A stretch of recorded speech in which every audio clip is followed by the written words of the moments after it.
നമ്മൾ ഓരോരുത്തരും ഈ ഭൂമിയിലേക്ക് വന്നിരിക്കുന്നത് വളരെ പ്രത്യേകതകളോടെയാണ്. 850 കോടി ജനം ഇപ്പോൾ ഭൂമിയിലുണ്ട്. അതിലൊരൊറ്റ വ്യക്തി പോലും വേറെ നമ്മളെപ്പോലെയുള്ള ഒരു വ്യക്തി പോലും ഈ ഭൂമിയിൽ ഇല്ല. ഇതിന് മുൻപുണ്ടായിട്ടുമില്ല, ഇനിയൊട്ടുണ്ടാകുകയുമില്ല. അപ്പം നമ്മൾ വളരെ പ്രത്യേകതകളോടി വന്നവരാണ്. നമ്മൾക്ക് മാത്രമായിട്ട് കുറച്ച് ജോലികളുണ്ട് ഇവിടെ. അത് നിർവഹിച്ചേ പറ്റൂ. അപ്പോഴാണ് നമ്മളുടെ ജന്മം സഫലമാകുന്നത്. നമ്മൾ പഠിക്കുന്നു പല കാര്യങ്ങളും. മറ്റൊരാൾ കണ്ടുപിടിച്ച കാര്യങ്ങൾ നമ്മൾ പഠിക്കുന്നു. പഠിച്ചു കഴിഞ്ഞാൽ അതിൻ്റെ പ്രവർത്തനം, അതിൻ്റെ രീതികളും അതുകൊണ്ടുള്ള മനുഷ്യനുള്ള ഗുണങ്ങളും നമ്മൾ പഠിക്കുന്നു. അപ്പം നമുക്കതോടുകൂടി എന്തെങ്കിലും ഒരു കൂട്ടിച്ചേർക്കൽ പറ്റുകയോ അതിനേക്കാൾ നല്ലത് കുറച്ചുകൂടി ആ കാര്യത്തിൽ ഉതകുന്ന മറ്റൊരു കാര്യം കണ്ടുപിടിക്കുകയോ ചെയ്യേണ്ടതുണ്ട്. നമുക്ക് ചെയ്യാൻ പറ്റും. നമുക്ക് ചുമതലയുണ്ട്. നമ്മളിത് പഠിച്ചത് അത് ഒരാൾ കണ്ടുപിടിച്ച് അതുപോലെ നമ്മൾ മനപ്പാടാക്കാനല്ല. നമുക്കെന്ത് ചെയ്യാൻ പറ്റും?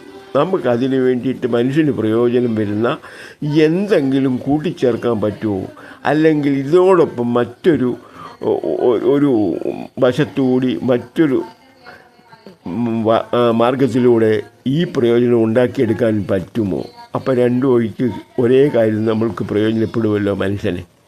അപ്പം ആ രീതിയിൽ നമ്മൾ ഓരോരുത്തരും ശ്രമിക്കണം എന്നുള്ളതാണ് നമ്മുടെ ചുമതലയാണത്. മറ്റൊരാളുടെ കണ്ടുപിടുത്തം, മറ്റുള്ളവരുടെ കണ്ടെത്തൽ നമ്മൾ അതങ്ങ് വിഴുങ്ങിയാൽ തന്നെ പോരാ. നമ്മൾക്ക് എന്ത് കഴിയും എന്നുള്ളത് നമ്മൾ പരിശോധിക്കണം. നമുക്ക് ചെയ്യാൻ പറ്റും. അതാണ് പ്രകൃതി നമുക്ക് പ്രത്യേകത തന്നിരിക്കുന്നത്. മറ്റൊരാൾ ചെയ്ത് അതുപോലെ അതേ ഉള്ളു ശരിയെന്നുള്ളത് വാശി പിടിച്ച് നമ്മൾ അതും കൊണ്ട് അങ്ങ് കാലം കഴിക്കുകയല്ല വേണ്ടത്.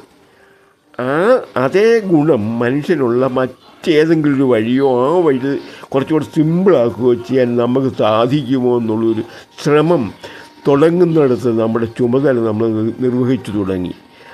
അത് പ്രകൃതിയുടെ അടുക്കൽ നമ്മൾ ന്യായമാണ് ചെയ്തത്. ബാക്കി നമ്മൾ കൂടുതൽ അവസരങ്ങളും ഒക്കെ തന്ന് പ്രപഞ്ചം തന്നെ നമ്മളെ ഉത്തേജിപ്പിച്ചുകൊണ്ടിരിക്കും. നമ്മളെ കൂടുതൽ പ്രോത്സാഹിപ്പിച്ചുകൊണ്ടിരിക്കും. ഈ കണ്ടെത്തലിന് വേണ്ടിയുള്ള ശ്രമം നമ്മൾ തുടങ്ങുക എന്നുള്ള മാത്രമാണ് നമ്മളുടെ ചുമതല. ബാക്കി നമ്മൾ സഹായിക്കാൻ പ്രപഞ്ചം ഉണ്ടാവും. അത് സത്യമാണ്. ഇങ്ങനെയാണ് ലോകത്തിലുള്ള എല്ലാ കണ്ടുപിടുത്തവും ഉണ്ടായിട്ടുള്ളത്. ഇന്നേ വരെ നമ്മൾ കണ്ടുപിടിച്ചിട്ടുള്ള ശാസ്ത്ര നിയമങ്ങളും ഉണ്ടായിട്ടുള്ള ഉൽപ്പന്നങ്ങളും പ്രയോജനങ്ങളും മറ്റ് അറിവുകളും എല്ലാം ഉണ്ടായത് ഈ തീക്ഷ്ണമായ ആഗ്രഹത്തോടെയുള്ള കണ്ടെത്താനുള്ള ആ ശ്രമത്തിൽ നിന്നാണ്. അത് നമ്മൾ അറിയണം. കാരണം നമ്മൾക്ക് മാത്രമേ അത് ചെയ്യാൻ പറ്റൂ.